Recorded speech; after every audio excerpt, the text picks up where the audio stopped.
Hi friends, ఈరోజు మన దేశంలో మన రాష్ట్రంలో ఎన్నికల మేనిఫెస్టోలు ఎలా ఉన్నాయో ఒకసారి ఆలోచిస్తే ప్రతి పార్టీ ప్రతి నాయకుడు ఒకటే మాట: ఉచిత పథకాలు, ఉచిత హామీలు, ఉచిత వాగ్దానాలు. ఈరోజు ప్రతి ఒక్కరిని నేను ఒక ప్రశ్న అడుగుతున్నాను. ప్రచారంలో ఏ ఒక్క పార్టీ అయినా అవినీతి లేని సమాజాన్ని నిర్మిస్తానని, లంచగొండు వ్యవస్థని రూపుమాపుతామని ఎవరైనా హామీ ఇచ్చారా? ఈరోజు పోలీసులు సామాన్య ప్రజల కోసమే పనిచేసేలా చేసి ప్రతి పేదవాడికి న్యాయం అందేలా చూస్తామని ఎప్పుడైనా హామీ ఇచ్చారా? అలాగే ప్రతి ఒక్కరికి విద్య, వైద్యం అందేలా చూస్తామని, ఈరోజు క్రైమ్ రేట్ తగ్గిస్తామని, డ్రగ్స్ నిర్మూలన చేసి ప్రజల్లో శాంతి భద్రతలు కాపాడుతామని ఏ పార్టీ అయినా హామీ ఇచ్చిందా? ఈరోజు మద్యం మహమ్మారిని రూపుమాపి పేద ప్రజల జీవితాలను ఉద్ధరిస్తామని చెప్పే ధైర్యం ఎవరైనా చేశారా? ప్రభుత్వ రంగ సంస్థలు స్థాపించి కానీ, అలాగే ఉన్న ప్రభుత్వ రంగ సంస్థల్ని అభివృద్ధి చేసి కానీ యువతకి ఉద్యోగ ఉపాధి అవకాశాలు కల్పిస్తామని ఏ ఒక్క పార్టీ అయినా హామీ ఇచ్చిందా? అలాగే ముఖ్యంగా ప్రాథమిక హక్కులను కాపాడి ప్రజలకు రక్షణ కల్పిస్తామని, ప్రతి ఒక్కరూ ప్రాథమిక విధులు పాటించేలా చేసి దేశ అభివృద్ధికి కృషి చేస్తామని ఏ ఒక్కడైనా హామీ ఇచ్చాడా? దేశంలో అసమానతలు తగ్గించి ఈరోజు చట్టాలను సక్రమంగా అమలు చేస్తామని ఏ ఒక్క పార్టీ అయినా మనకు హామీ ఇచ్చిందా? అసలు ఈ యొక్క రాష్ట్ర ఇన్కమ్ ఎలా పెంచుతారో ఏ ఒక్కడైనా చెప్పాడా? అసలు ప్రజలు కూడా ఈ యొక్క ఉచిత హామీలకి డబ్బులు ఎక్కడి నుంచి వస్తాయో ఎప్పుడైనా ఆలోచన చేశారా?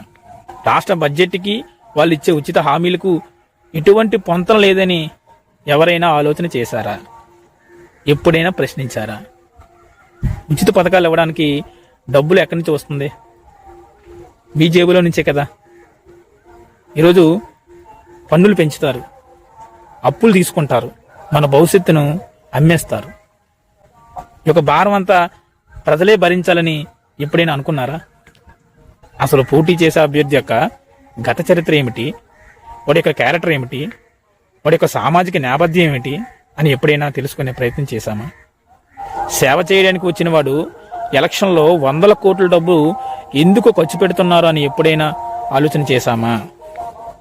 అసలు ఈ దేశ స్వాతంత్రం కోసం ఎన్ని లక్షల మంది ప్రాణాలు అర్పించారో, దేనికోసం వాళ్ళు అమరులైనారో అని ఎప్పుడైనా తెలుసుకునే ప్రయత్నం చేశామా?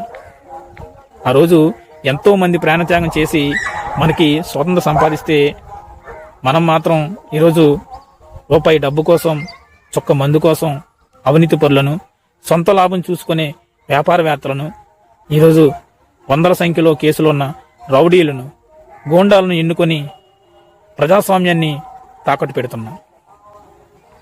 ఇంతకంటే దేశద్రోహం ఏమైనా ఉందా అని అడుగుతున్నాను ఫ్రెండ్స్.